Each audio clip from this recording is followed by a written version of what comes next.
Most Americans never ask themselves this question. Can you actually lose your U.S. citizenship? It sounds like a conspiracy theory at first. After all, once you're a citizen, you've got the passport, the right to vote, the ability to work and live in the U.S. freely. Isn't that it? Case closed? Not exactly. Welcome to Travel Talk, where we explore the stories, policies, and legal realities behind borders and identity. And today, we're digging into something that most people, including lifelong Americans, never think about, but absolutely should. Here's the uncomfortable truth. U.S. citizenship, while one of the most powerful legal statuses on earth, is not untouchable. It can be lost, not just by accident or paperwork error, but through deliberate legal pathways created by the federal government. And those pathways are active, being used, and affecting real lives right now. There are two primary ways someone can lose their American citizenship: voluntary renunciation and government-led denaturalization. The first one you might expect. The second, not so much. But before we go any further, let's rewind and lay the groundwork. Not all U.S. citizens are treated exactly the same in the eyes of the law. There are two distinct categories. Citizens by birth. These are individuals born on U.S. soil, including all 50 states, Washington, D.C., and U.S. territories like Puerto Rico, Guam, and the U.S. Virgin Islands. Naturalized citizens, those who were born outside the U.S. but went through the immigration and naturalization process to become American citizens. Both groups enjoy the same legal rights. They can vote, obtain a U.S. passport, and qualify for federal benefits. But when it comes to losing citizenship, the risk levels diverge sharply. If you're a natural-born citizen, you're almost entirely protected by the 14th Amendment.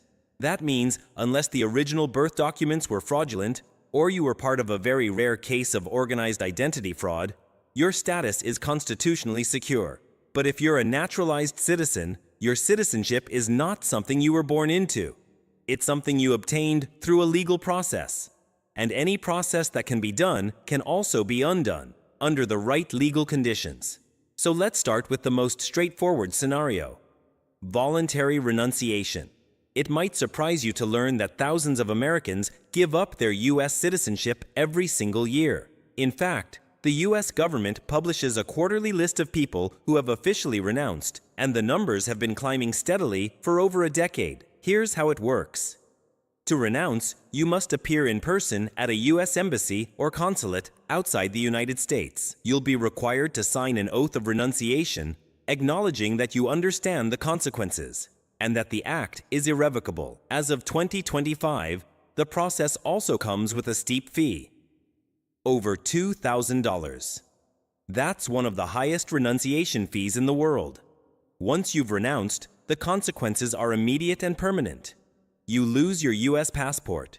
You lose your right to vote in federal and local elections. You forfeit access to Social Security and other federal benefits. And if you ever want to return to the U.S., you'll need to apply for a visa, just like any other foreign national. So who would actually do this? Why would someone walk away from American citizenship? There are a few common reasons. Taxation.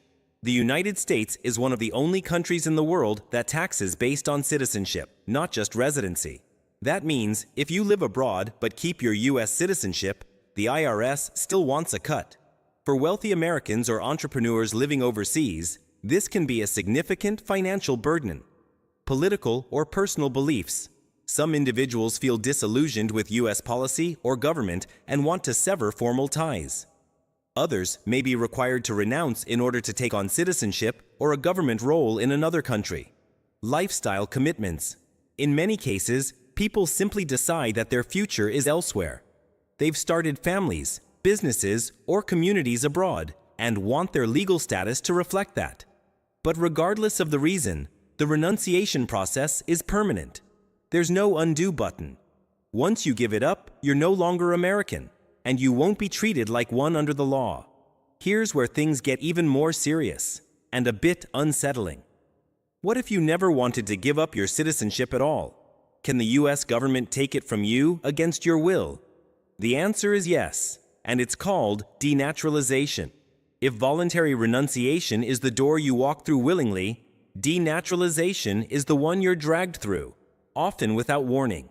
It's the lesser-known side of American immigration law, but it's very real. And if you're a naturalized U.S. citizen, it's something you need to understand, because the protections you think you have might not be as permanent as you believe. Let's be clear, the U.S. government can revoke your citizenship if it believes you never should have had it in the first place. This doesn't happen casually, and it's not automatic, but it does happen, and the legal basis for it is well established. So how does it work? Denaturalization is a civil process handled by the Department of Justice, DOJ. It's not part of the criminal justice system, meaning you don't have to be convicted of a crime to lose your citizenship. But it is still a federal legal process with real consequences. The most common reason someone is targeted for denaturalization is fraud or misrepresentation during the naturalization process. That could mean failing to disclose a criminal record using a false identity, lying about your immigration history, hiding political or military affiliations, especially with groups hostile to the U.S. concealing involvement in human rights violations or war crimes. Here's the part that catches most people off guard. There is no statute of limitations. That means the government can come after you 5, 10, even 30 years after you've become a citizen, if they uncover evidence that your application was dishonest or incomplete. In recent years, the DOJ has opened dozens, and in some years, hundreds, of denaturalization cases. They're not all headline news, but they are public record, and they follow a legal pattern that's been in place for decades. Let's talk about real examples. Case 1. A man from Bosnia was living quietly in the Midwest. He had become a naturalized citizen in the late 90s. But years later, U.S. officials discovered that he had participated in war crimes during the Yugoslav Civil War, and that he had intentionally omitted this information on his immigration forms. Result? His citizenship was revoked, and he was deported. Case 2. A former Nazi concentration camp guard, who had been living in the U.S. for over 50 years, was denaturalized when investigators proved he had lied about his past. He lost his citizenship and was removed from the country, even though his crimes happened during World War II, and his life in the U.S. had been quiet. The government still acted. These aren't isolated incidents. They're part of a long-standing federal effort to ensure that naturalized citizens gained their status legitimately. And fraud isn't the only thing that can trigger denaturalization. If you become involved with certain organizations or governments soon after gaining citizenship, your actions can also put your status at risk. For example, if you join a group that advocates for the violent overthrow of the U.S. government, if you serve in the military of a foreign government that is hostile to the U.S., if you take a senior role in a foreign government without notifying U.S. officials.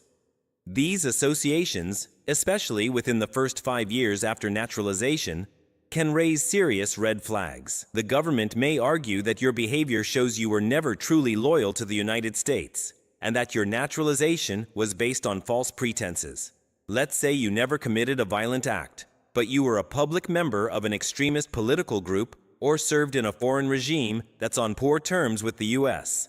That alone could be enough to trigger a case. In legal terms, it's not always about what you did. It's often about what you hid, and what that says about your intent at the time of your application. Now let's talk about dual citizenship, because this is where many Americans and immigrants get confused. Yes, dual citizenship is legal in most cases. The U.S. doesn't formally encourage it, but it also doesn't prohibit it. You can be a U.S. citizen and simultaneously hold citizenship in Canada, Mexico, the U.K., and many other countries. However, and this is important, the U.S. government pays close attention to your intent. If you obtain foreign citizenship for normal reasons, like ancestry, marriage, or residency, that's usually fine. But if you take an oath to renounce allegiance to the U.S., or serve in a foreign government in a way that implies exclusive loyalty, you might be triggering legal risk, especially if you do this without telling U.S. authorities. In short, dual citizenship is allowed, but not if it undermines your commitment to the United States. The takeaway? The rules around denaturalization are stricter than most people realize. And even if you've been a citizen for decades, you could still be targeted if the government uncovers past fraud or recent actions that violate the terms of your naturalization. By now, you're probably wondering, how does this actually work? Who decides someone should lose their citizenship? Is there some government team out there just digging through old immigration files? The answer is yes, there is. Inside the Department of Justice, DOJ, there's a dedicated Office of Denaturalization within the Civil Division. Its mission? To investigate and build legal cases against people who may have obtained U.S. citizenship fraudulently.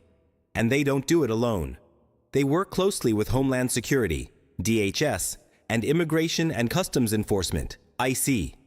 These agencies now use cutting-edge technology, biometric databases, AI-based pattern tracking, decades-old immigration records, global intelligence sharing agreements. That means someone who became a citizen in 1989 might still face an investigation in 2025 if new information comes to light. A past that seemed long buried can be unearthed and prosecuted. Here's how it works legally. Once the DOJ finds grounds to act, it files a civil complaint in federal court. This is not the same as being arrested, but it's serious. The person is notified and has a right to hire a lawyer, present evidence, and fight the case. But if the court agrees with the government, your citizenship is revoked, your passport is canceled, you lose the right to vote, and you're classified as deportable. You don't just go back to holding a green card, you become a removable alien under federal law. Now, what about people born in the USA? For natural-born citizens, the law is much tougher on the government. Under the 14th Amendment, if you were born on U.S. soil or to American parents abroad, your citizenship is constitutionally protected. It can't be revoked just because of political beliefs, associations, or foreign activity. But there is one very rare exception: fraud at birth.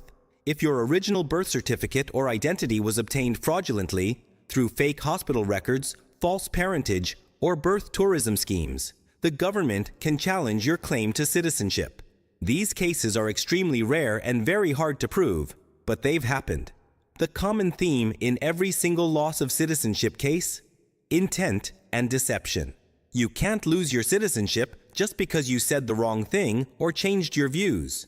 But if you lied, omitted crucial facts, or acted in ways that violate the terms of your naturalization, and the government can prove it, your status can be stripped, even decades later. So what's the bottom line? U.S. citizenship is one of the most powerful legal identities on earth. But it's not unconditional. If you're a citizen, especially a naturalized one, it's your responsibility to understand the law, be honest about your past, and avoid activities that might put your status at risk. This isn't about fear. It's about awareness. Because when it comes to citizenship, what you don't know can cost you everything.